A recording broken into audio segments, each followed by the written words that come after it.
یا مہدی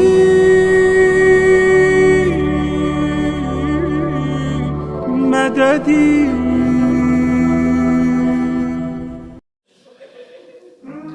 اگر ہمیں پتہ چل جائے تو کائنات آپ کے پاس، بس مانگنے کا طریقہ آ جائے اس در سے تو آپ دیکھیں آپ کو کیا ہوتا ہے. ظاہر ہے لیکن میں جب خود پھنسا ہوا ہوں، مشکلات میں گھرا ہوا ہوں، تو میں کیسے پہنچوں ان کے پاس؟ میں جانا چاہتا ہوں لیکن پھنس جاتا ہوں، پھر نکلنا چاہتا ہوں پھر رک جاتا ہوں. ہم اپنے آپ کو اچھا کریں، جانے والے اپنے نفس کو اس قابل کریں کہ ان تک پہنچ پائے، اور اگر نہیں پہنچ پائیں گے تو نفس کہیں نہ کہیں ہمیں ان سے دور کر دے گا. اور یہ جو ہم بہرحال تاریخ میں پڑھتے ہیں اور سنتے ہیں، آسان ہوتا ہے کہ فلانا شخص ان کی معرفت نہیں حاصل کر پایا، رہ گیا. کتنے لوگ مدینہ میں رہ گئے، کتنے لوگ کربلا کے راستے پر رہ گئے، ان کو پہچان نہیں پائے. اس کی وجہ کیا تھی؟ کہ کہنا آسان ہے کسی اور کے بارے میں، خود ہم کہاں پہنچے؟ ہم اپنے وقت کی امام کی معرفت کے مقابلے میں کہاں پہنچے؟ جب ہم جانتے ہیں کہ قرآن یہ ارشاد فرما رہا ہے کہ ہم سب کچھ اپنے وارث کو پلٹائیں گے، یہ زمین اس کے وارث کو پلٹا دی جائے گی سب کچھ. وارث کون ہے؟ حجت خدا ہے. لیکن کیا یہ جو یقین ہے یہ وجود میں ہے یا نہیں ہے؟ سید ابو الحسن اصفہانی جو اپنے زمانے کے مہاراج عظیم تھے، اتنے بڑے، کہ ایک شخص آیا مکہ سے ان کے پاس، عالم دین تھے، اور آ کر اعتراض کیا کہ آپ نجف میں بیٹھے ہوئے ہیں، آپ اتنا امام زمانہ کو تو آپ سامرا میں جا کے بیٹھتے، وہاں سے امام گئے تھے وہاں بیٹھتے، آپ نجف میں کیوں بیٹھے ہوئے؟ تو خط پڑے ہوئے تھے بہت سارے. رسول اللہ نے خطوں کو دیکھا، پلٹاؤ دیکھو، تو اس نے دیکھا کہ امام زمانہ کا خط تھا. کہا کھولو. کہا ہم امام کے کہنے پر یہاں بیٹھے ہوئے ہیں، ہم اپنی مرضی سے کچھ نہیں کرتے.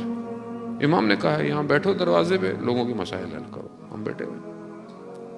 اب یہ اس قابل انسان، اس سے زیادہ ان کی بہرحال کئی عالم دین بیان کرتے ہیں کہ ہمیں بہت وظیفہ کیا امام تک پہنچنے کا، پہنچ بھی گئے.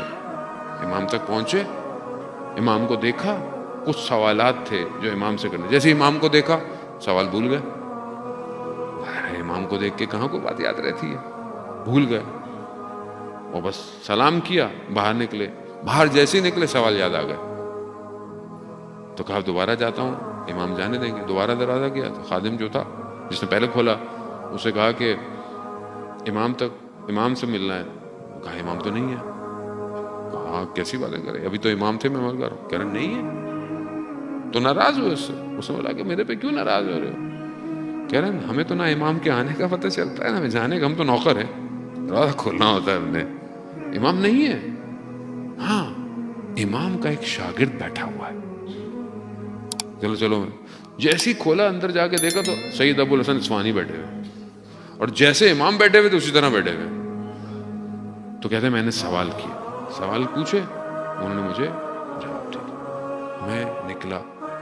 جب میں نجف کے قریب پہنچا تو میرے دل میں بڑا آیا کہ یہ پتہ نہیں جو شخص تھا ملتا جلتا تو سید ابو الحسن اصفہانی سے تھا کہ نہیں.